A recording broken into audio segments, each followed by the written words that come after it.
Kapatid, magandang hapon sa bawat isa. Welcome po sa Lighthouse International Baptist Church. It is the Lord's Day. So mga kapatid, happy Lord's Day sa bawat isa. So dapat po tayo mga kapatid sa ating teksto kanina.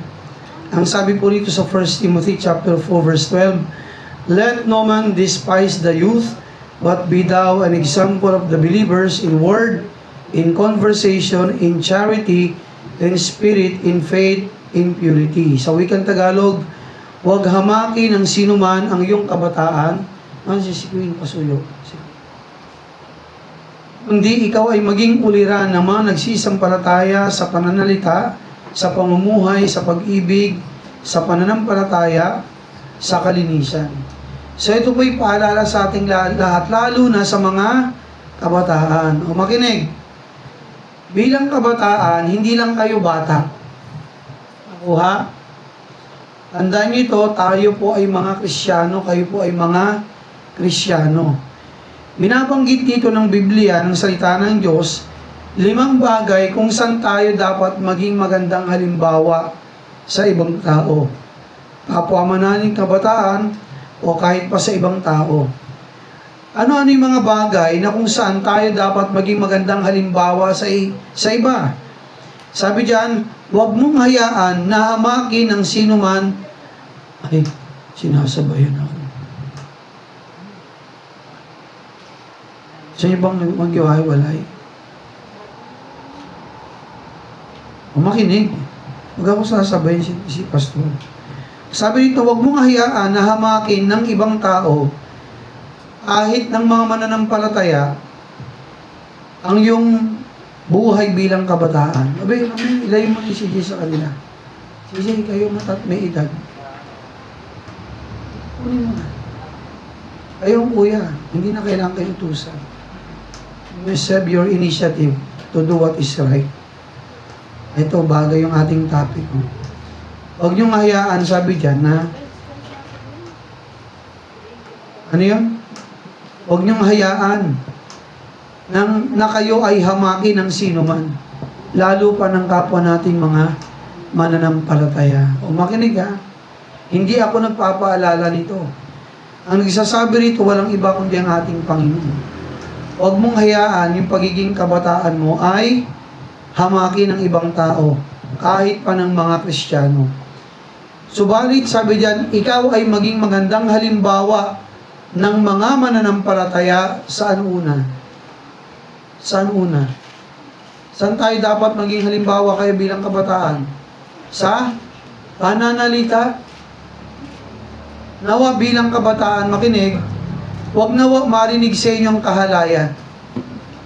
Sinabi nating kahalayan, mga salitang hindi maganda. Hello? Mga salitang sinasabi ng sanlibutan. Hindi kung ano yung galaw, kilos, salita ng mundo, sanlibutan, abay kilos nyo rin. Nakuha.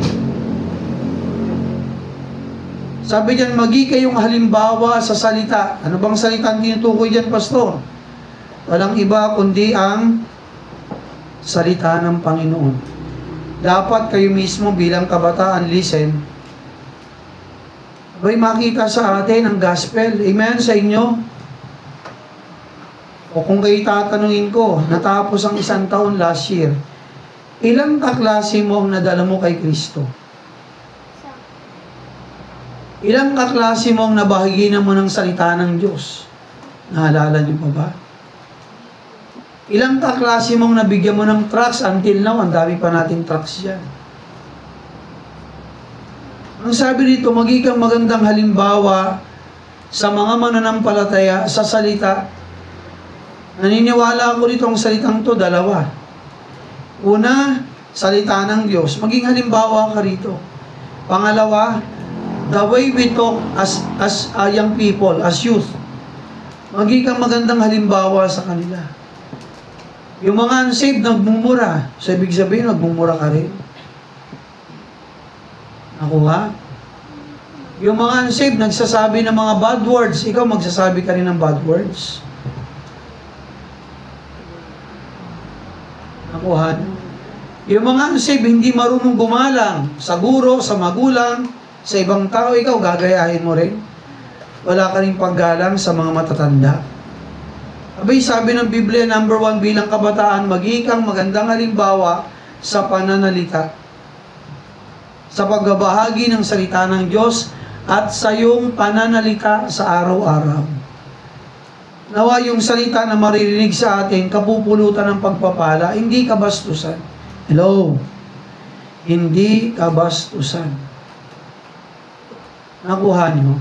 Doon dapat kayo maging halimbawa, tayo. Kasama po kami mga adults. Ano pa? In conversation. Pag sinabi natin in conversation, in the way we live, yung ating buhay sa araw, hindi lang salita, the way we act, the way we live, no? The way we have manners, the way how we respect authorities.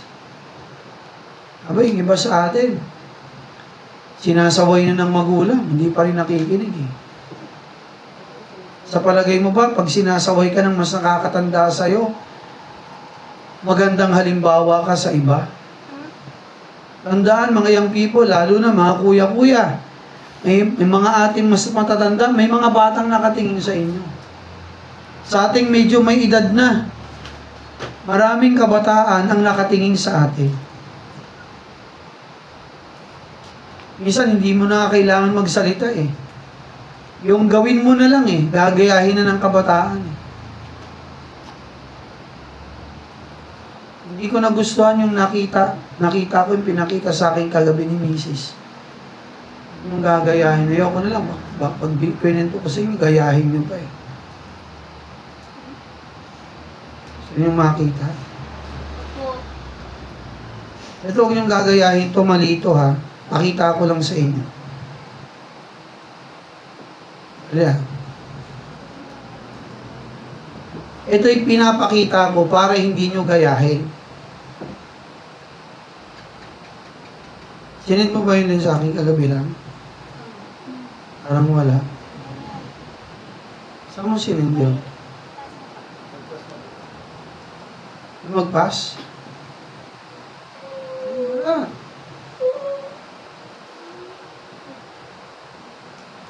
Bawal to eh.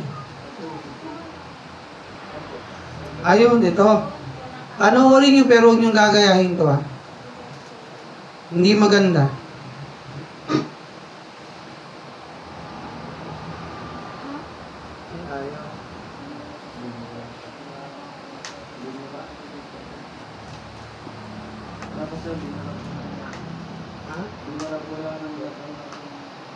Abinura. Sensitive content. Ayun, mawag na. Hindi maganda. Kasi yung matanda, ginawa ng hindi maganda ng bata. Nanay ata yun, nakatalikod yung nanay. Hinampas sa ulo ng bata dahil sa cellphone lang. Pinukpok ng malapad na tabla. Hindi maganda. Matuto tayong gumalang sa nakakatanda sa atin. Nakuha niyo mga anak? Sabi diyan, magi tayong halimbawa ng magandang pamumuhay. Ayun, sabi diyan, no? Be thou an example to the believers in word, pangalawa, in conversation, in manner of life. Ang sabi ng Biblia, tayo po ay maging magandang halimbawa. Kaya sa ating mga paggawa, pagkilos, bayang people, mag-ingat kayo kasi ang daming kabataan nakatingin sa inyo. Nakakahiya yung Kristyano ka pa naman, tapos Kristyano ka, magsusuot ka ng ano, kita puso. Ano yun?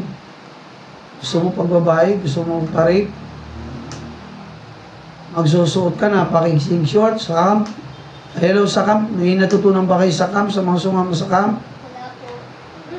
Wala, yung mga hindi sumama, pero kayo, yung mga kuya dyan. Oh. Ang ganda-ganda ng discussion doon, di ba?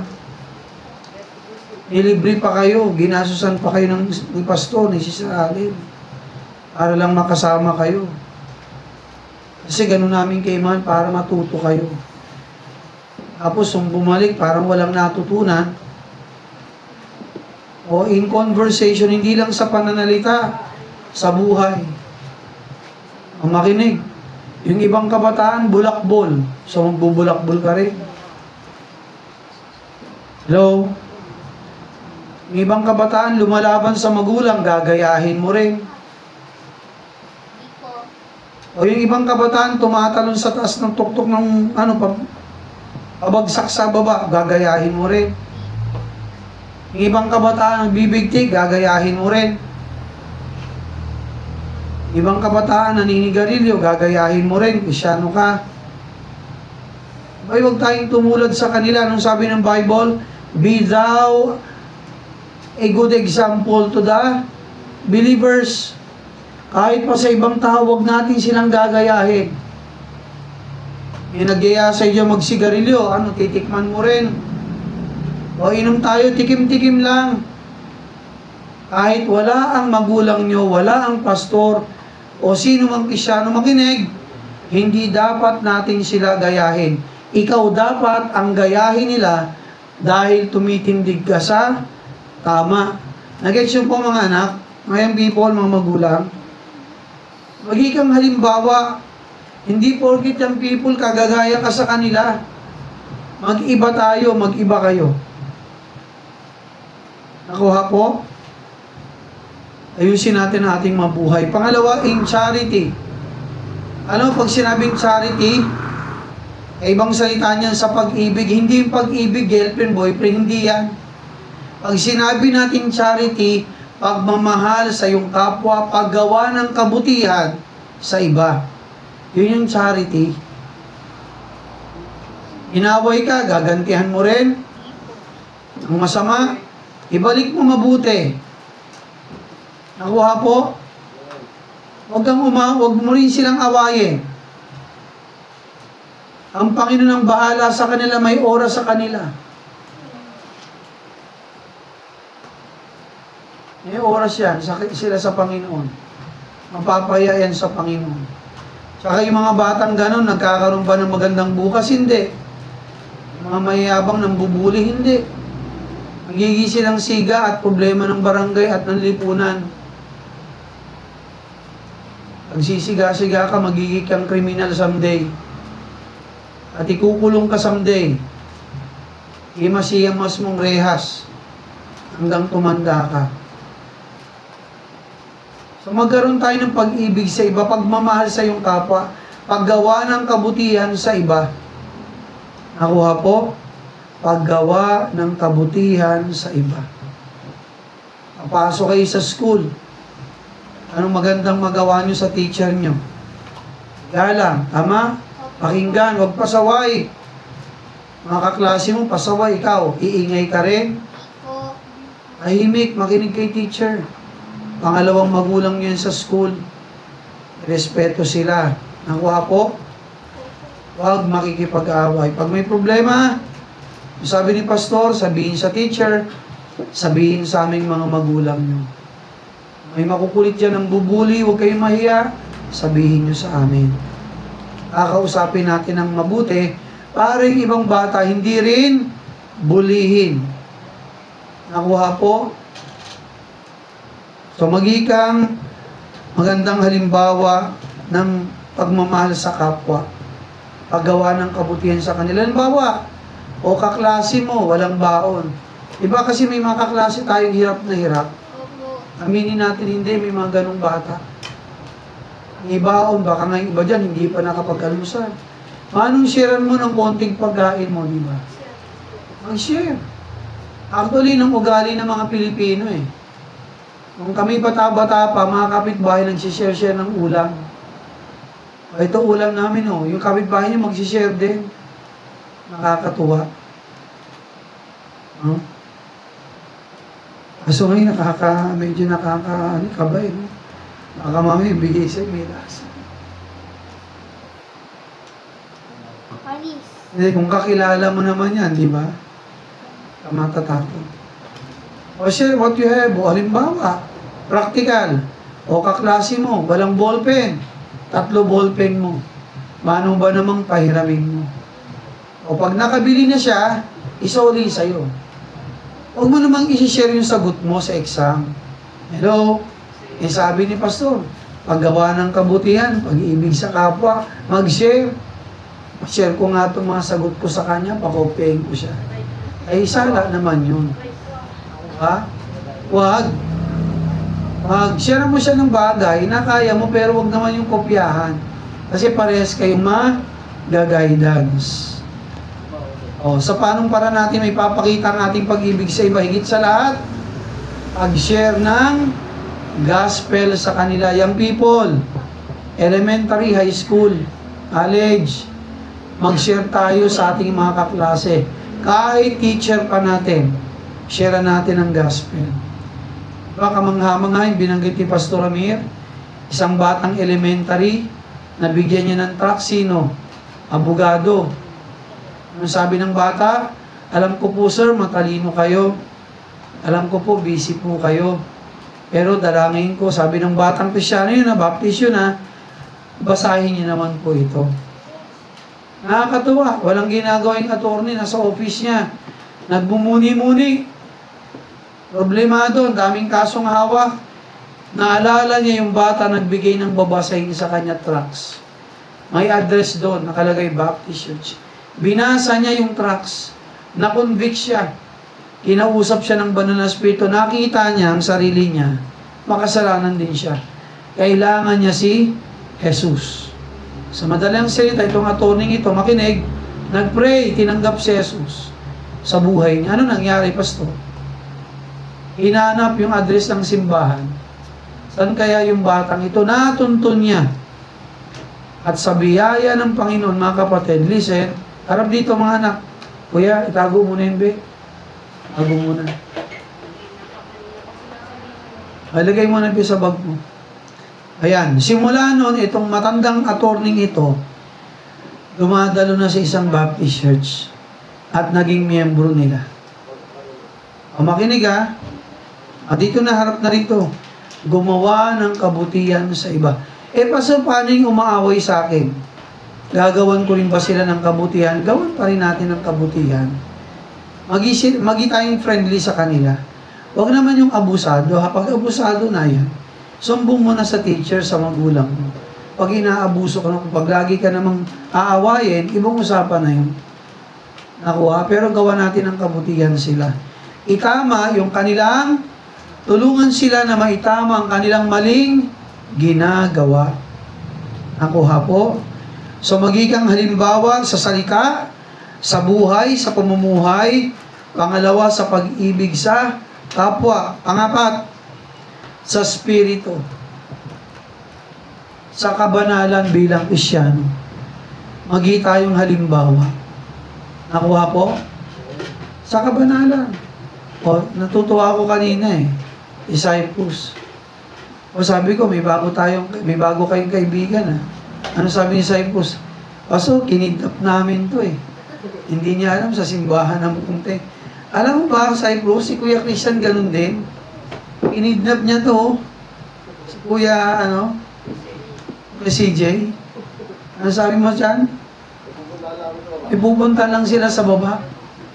Hindi alam ni CJ, prayer meeting, diretso rito. O nakidnap. Ngayon, tuloy-tuloy. Ating kala mo, kiti-kiti. Bulating susulpot. Pagka magsishare na ng gospel, parang nilagyan na ng asin, tumatakas na. Nakidnap siya. Ayun, biyaya ng Diyos. Nagpapatuloy na, kuya na rito. Diba? So sabi dyan, makikang halimbawa sa kabanalan, okay lang mang-kidnap. Hindi mang-kidnap ng kidnapper ka. Yung mag-iyakan ng kaibigan mo. Para kay Jesus. Makinig kuya. Yayain natin sila sa kabutihan. Nakuha? Yayain natin sila sa kabutihan. Kuya, harap dito. Yayain natin sila sa kabanalan. Palit kayo si Jay. Yan. Okay? Yayain natin sila sa kabanalan. O pagkamali, sasama ka ba pag mali? Huwag nating samahan. Pag ang niyayaan ay para sa ikakapahamak mo na, at hindi mo sigurado, better huwag na kayo sumama. Ang nangyari to sa amin, elementary kami. Sabi ng kaklase namin, walang pasok. At sabi ng kaklase namin, maligo tayo sa ilog, walang pasok eh. Eh syempre ilog, sinong ayaw? Punta kami sa ilog. Ako, pagdaan namin ng school, may pasok pala. Sino nag-iya sa amin, kaklase namin? Kinabukasan, sabi ng teacher namin, lahat ng naligo sa ilog, pumupunta sa unahan. Squat. Lahat kami nakasquat. Lagyan ng libro sa kamay. Iyakan kami sa unahan. Kasi nakinig sa mali. Tandaan nyo to pag hindi mo sigurado ang pupuntahan, mga kaklase mo, huwag kayong sumama. Nakuha? Na hindi alam ng magulang. Respeto kasi sa magulang yun. Pag may nangyari sa inyo, kawawa kayo. Usong kidnap, kaya mag-ingat kayo. Usong-uso yung kinukuha yung bituka, kinukuha yung baga, kinukuha yung laman loob. Tapos iiwanan kayo rito, may tahi kayo rito. May nakalagay 500. Totoo yan, napanood nyo sa YouTube, di ba yung bata, laki ng iiwa niya rito? Late ng bata, elementary. So pag hindi nyo sigurado, huwag kayong sasama basa-basa sa mga klase nyo. Lalo pa, sa loob man o sa labas ng eskwelahan, kung hindi alam ng teacher at hindi kayo nagpapaalam sa inyong mga magulang. Nakuha po, magiging halimbawa sa kabanalan. O mag-iya ka ng kaklase mo sa Panginoon. Ay, simba kayo sa amin. Mag-iya kayo, sama kayo sa prayer meeting. Kapatid mo, kaklase mo, kaibigan mo. Payayain natin. Bakit, pastor? May sabi ng Biblia, magiging halimbawa sa Espiritu, sa kabanalan. Okay, 1, 2, 3, 4, 5. In faith sa pananampalataya. Kasi okay lang bang magdala ng Bible sa school? Walang problema, maganda nga yan. Pag wala kayong ginagawa, magbasa ka. Ano yan? Bible. Hayaan mo sila, makasal sa iyo. Kasi ito yung libro, alam mo ba? Sa loob ng librong ito, merong 66 na libro. Itong hawak ko. Akala mo isang libro lang, pero meron siyang 66 books. Ikwento mo yung sa kaklase, alam mo ba? Alam mo, libro lang to. Oo, isang libro. Pero alam mo ba ang laman nito? 66 na libro. Ikaw, nakabasa ka na ba ng libro? Na 66? Nakabitbit ka na ba? Sabihin mo sa kanya. Pakita mo, 66 yan lahat. 66 na libro yan. Alam mo ba, kwento mo sa kanya. Dito, may umatay tao na naging mabait, naging santo. Si Solio naging Paul. Meron dito, babaeng pangit ang buhay, pero naging siyang santa. Sino yun? Si Magdalena. Meron dito, kabataan, malakas siya, hindi dahil kabataan niya, malakas siya, hindi. Kundi dahil siya nagtitiwala sa Diyos. Sinong kinalaban niya? Si Goliath, higante, 10 feet ang height. Napatay niya, leon, napatay niya, bear, at napatay niya yung taong higanting sundalo. Si Goliath yun, 10 feet ang height. Bata yun. Sa pamagitan ng kanyang sling. At marami pa. Meron pa rito isang tao, inapon sa leon, sa kuweba ng leon, magutom. Pero dahil siya nagtitiwala sa Diyos, magdamag tinapon siya, hindi siya kinain ng leon. Bagkus ang mga leon ay babait sa kanya. Nahahawakan pa niya. Hindi man lang siya kinagat. Sino yon? Si Daniel, dahil sa pag-iingat ng Diyos sa kanya. Pastor, excuse me po. Halina naman tayo. Lobat na po. Okay.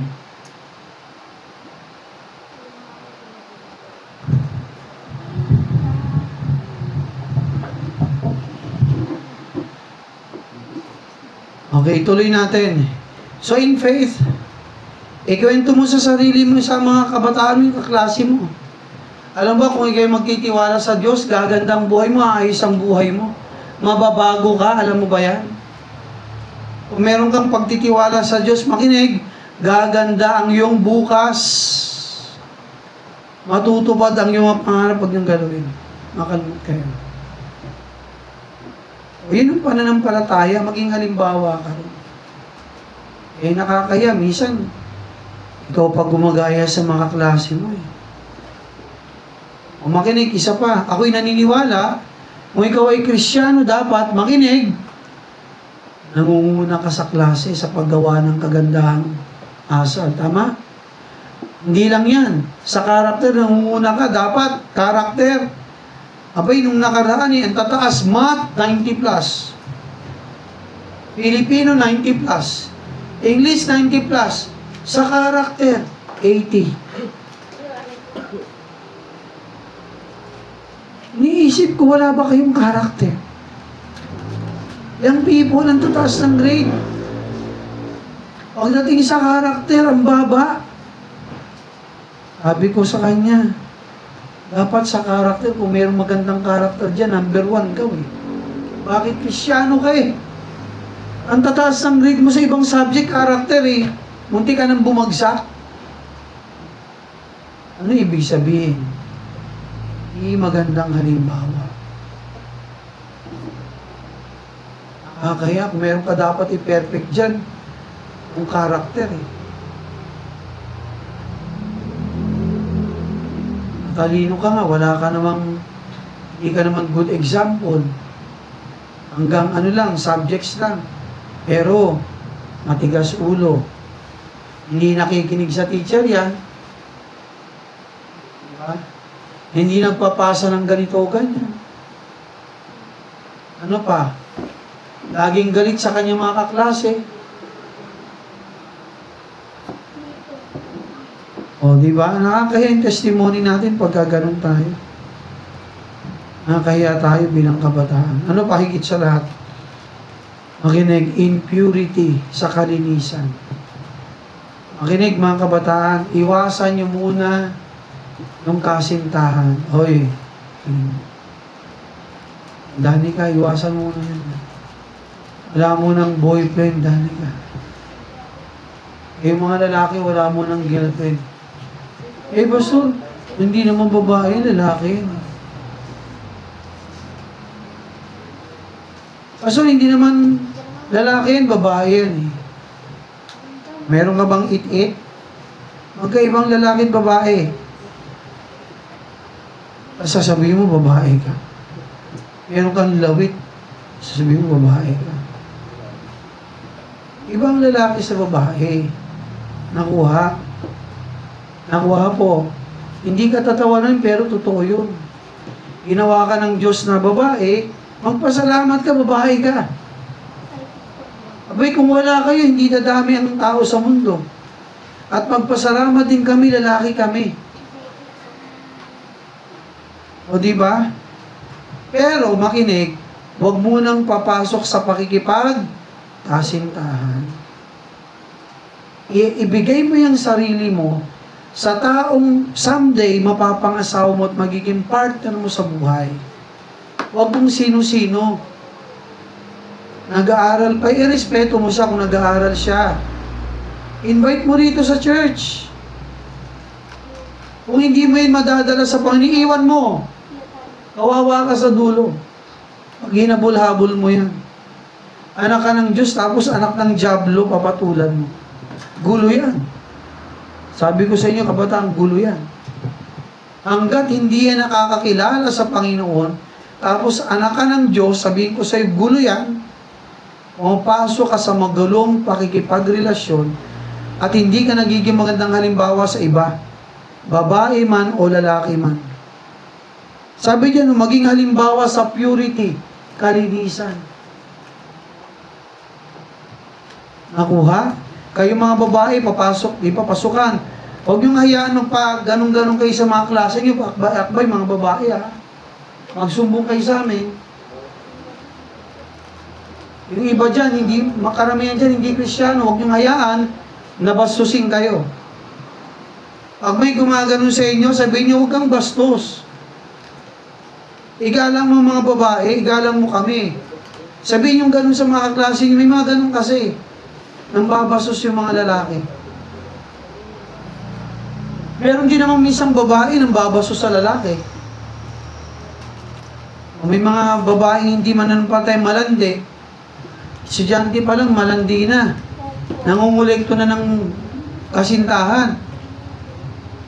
O makinig, umiwas kayo doon. O tanda na, tumayo kayo. Huwag kang ganyan, binabastos mo ako eh. Sumbong kita sa tatay ko. Pag-guidance kita, ganun ninyo. Huwag kayo matakot sa kanila.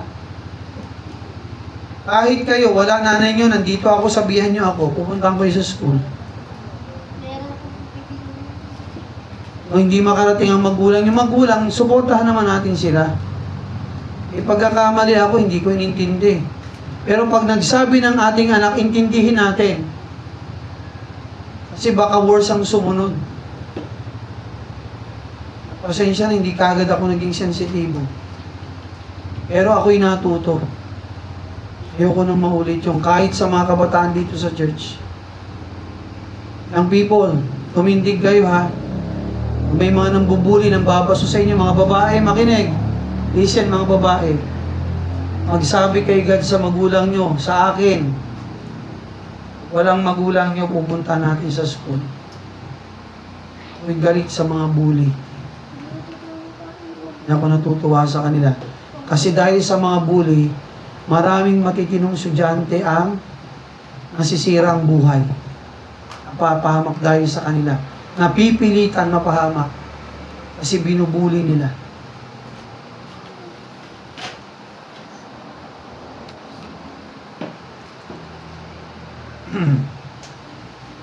O tumindig kayo. Nakuha, huwag kayo matakot sa kanila.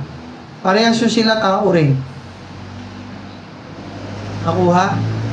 Bakit ka matatakot? Makinig, nasa iyo si Jesus. Bakit ka matatakot? Si Jesus ba takot? Hindi. Kahit pinarusahan siya, hindi siya takot. Tumindig siya. Pero bandang dulo, nasa na yung mga kalaban, mga bumubog sa kanya, nasa impyerno lahat sila. Kaya na lang yung mga nakakilala kay Kristo. Sabi ito, magiging halimbawa sa kalinisan. Yung people, ha? O yung mga cellphone nyo, baka may mga pangit na picture dyan. Baka nanonood kayo ng kung ano-anong hindi magagandang palabas. Burahin nyo. Mga games na hindi magaganda, patayan, sakupan, diba? Barilan. O makinig ha. Ano-ano mga laro yun, CJ? O ML, ano pa? Call of Duty. At iba pa, Russell, anong pang laro yun? Manuel. Alam nyo ni, i-delete nyo yun, hindi yun makakatulong sa inyo. Naaadi kayo dyan. Sayang ang load, sayang ang kuryente. Mga sugal. Mga sugal. Manok na pula. Yung isabong ba yun? Yung mga ganon? Oh. Mga palabas na hindi magaganda. Ang dami dyan nagkalat sa social media eh. Oh, di ba? Mag-ingat kayo mga kabataan, mga anak. Anong sabi dyan? Magiging magandang halimbawa sa, lima yun, ulitin natin. Una, sa salita, sa buhay, sa pag-ibig sa kapwa, sa spirito, sa pananampalataya, at pang-anim sa kalinisan. Adult man, o young people man, makinig. Magi tayo magandang halimbawa sa harapan ng mga mananampalataya. Nakuha po? Mga kabataan, magiging halimbawa. Anong sabi dyan? Huwag mong hayaan na i-despise ka. Let no man despise the youth. Sa Tagalog, huwag mong hayaang hamakin ka ng ibang tao. Dahil mali ang magsalita, mali ang buhay mo, wala kang pag-ibig sa kapwa mo, wala kang pagkapahalaga sa iyong kaluluwa sa espiritu, wala kang pananampalataya, namumuhay ka sa karumihan. Ano sabi rito? Huwag mong hayaan na hamakin ka ng mga tao. Makinig. Anong sabi ni Presidente Digong dati? Masisira ang buhay mo. Kung subukan, matitira ang buhay mo. Bisado niyo. Ano ba kayo? PBBM, Digong? Digong! PBBM ako. Joke lang. Ay. Makinig, ay. Dito tayo sa Bible, di ba? Magiging ang magandang halimbawa. Nakuha po? Abay, itong pasukan, makinig. Abay, sa klase, pagbutihan nyo. Aral lang mabuti. Okay yun, perfect attendance. Ito kay ate ko yun, mga sipag to. Perfect attendance to. Dapat ganun. Okay lang yun. At least perfect mo na. Masaya si daddy doon. Maaga ka mag-isip. With high honors. Itong magkakapatid na to. With high honors. Yan ang mga tularan natin. With high honors, pero nagsisimba. Kumati ng prayer meeting. Makinig ha. Nandito ng linggo ng umaga, Sabado, sumasama. With high honors yan. Yan ang mga magagandang tularan ng Kristiyan. Nakuha. Hindi nakakalimot gawin ang kalooban ng Diyos. Okay, tayong lahat ay tumayo, manalangin tayo. So, maging tayo magandang halimbawa sa pamumuhay bilang mga Kristiyano. So, tayo po'y manalangin. Aming Ama, dakilang Diyos, purihin ka. Lord, tulungan mo nga po kami. Magaman kami mga tatay, nanay, maging kaming magandang halimbawa sa aming mga anak. At ganoon din po ang aming mga anak, maging magandang halimbawa sa kapwa nila kabataan. At dalangin ko, Panginoon, kami pong lahat ay maging magandang halimbawa sa kapwa po naming mga Kristiyano. O Panginoon, dalangin ko, tulungan niyo po ang bawat isa sa amin. Tulungan niyo po, Panginoon, ang iyong mga anak na magpatuloy sa iyo. Dalangin ko, Panginoon, bawat anak namin, bawat tahanan, sama-sama kaming manalangin sa iyo. Lumakad sa kabanalan, maging magandang halimbawa sa pananalita, sa buhay, sa kabanalan, sa spirito, sa pag-ibig sa kapwa. Maging nga kami magandang halimbawa. Kami rin po ay magdala ng mga kaluluwa sa iyo ng aming mga kaibigan. Pagpalain niyo po, Diyos, sa mga kabataan ito, Panginoon. Habang nakayukot ng kapikit, mga anak, malapit ng pasukan, higit lang. Pwede bang mag-pray niyo ang inyong mga sarili? Pray niyo ang inyong mga sarili. Yung galing sa pusong panalangin. Tahimik lang. At tayo naman mga magulang, pwede bang ipag-pray natin dito ang ating mga anak? Sa mga magulang na nandito, nalangin natin ang ating mga anak, ang ating mga young people. Sa pasukan, maging silang malakas, maging matatag, maging matalino sa pag-aaral. Ang pabor ng Diyos, patuloy sa kanila. Maging silang magandang halimbawa sa kapwa nila mga kaklase.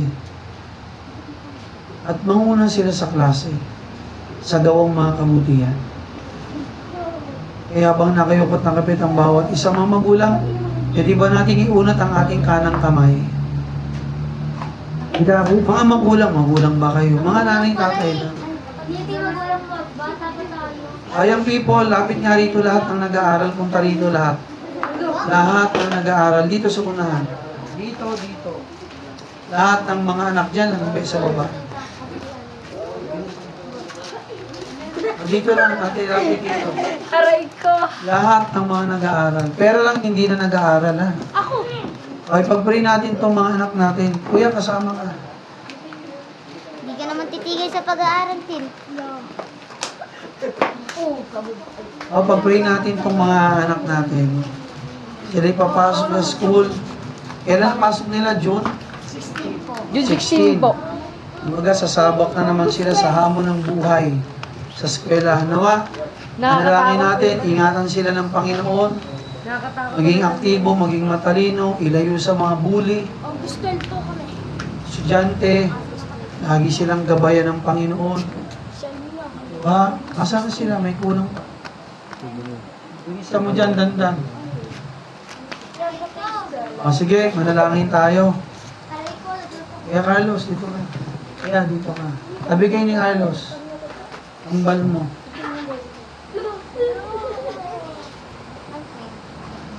Awit kayo eh.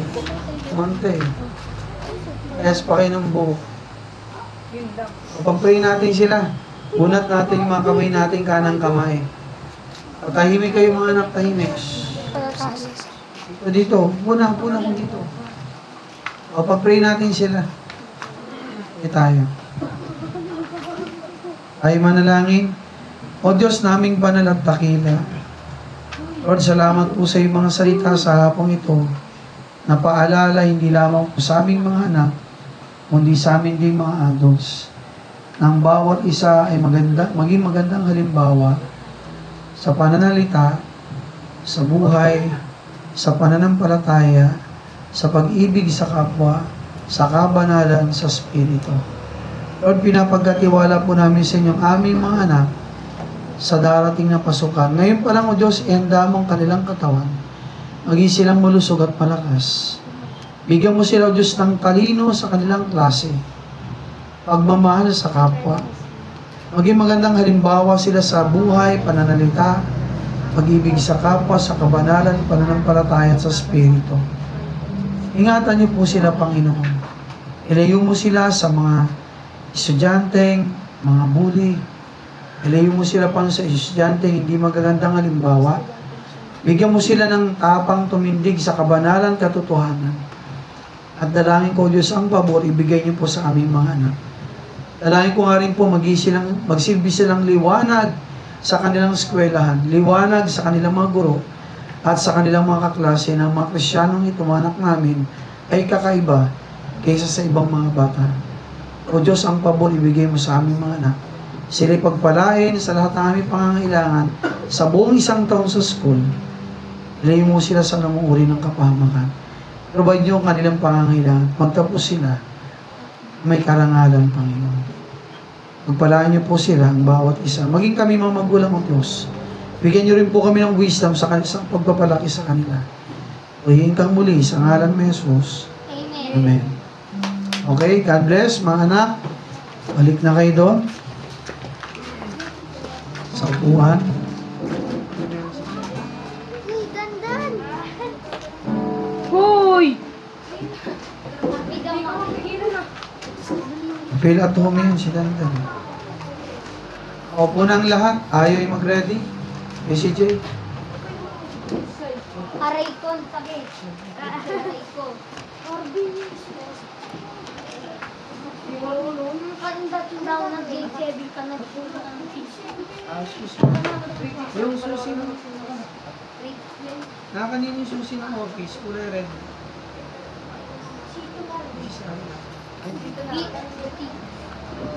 Ayan tayo mag-ready. Maghanda tayo. Sa pagkakaloob. Yung mga hindi pa nakapagbigay ng kanilang resin offerings kaninang umaga. Marami tayong bayarin ngayon. Katapusan eh. Kuryente, tubig. Sabay-sabay. Pagkatapos po nating magkaloob, ayan, kung may practice po sa kanta, kayo na po muna pagkatiwala ko sa inyo. Tapo po kami ng silang. So yun, practicing nyo na muna, i-familiarize nyo po yung tono, yung tugtog. Tapos Wednesday, practicein natin ng Saturday. Yung with parts na. Kung pwede lang. Ano bang ipapracticein yung kanta, meron na?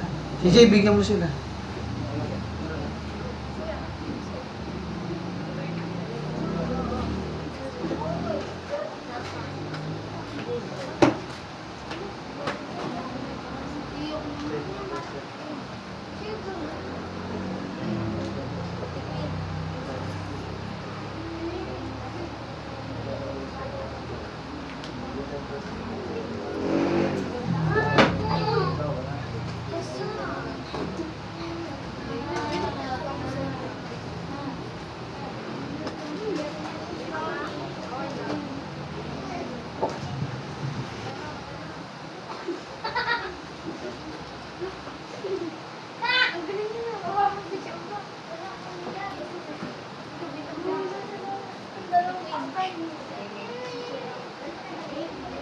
Dito na po tayo. Tayo po yung mananalangin.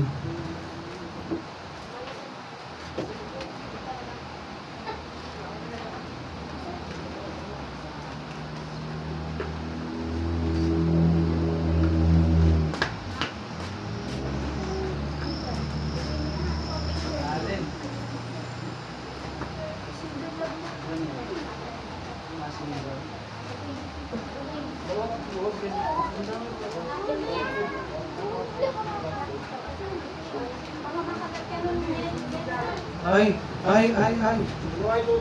Well.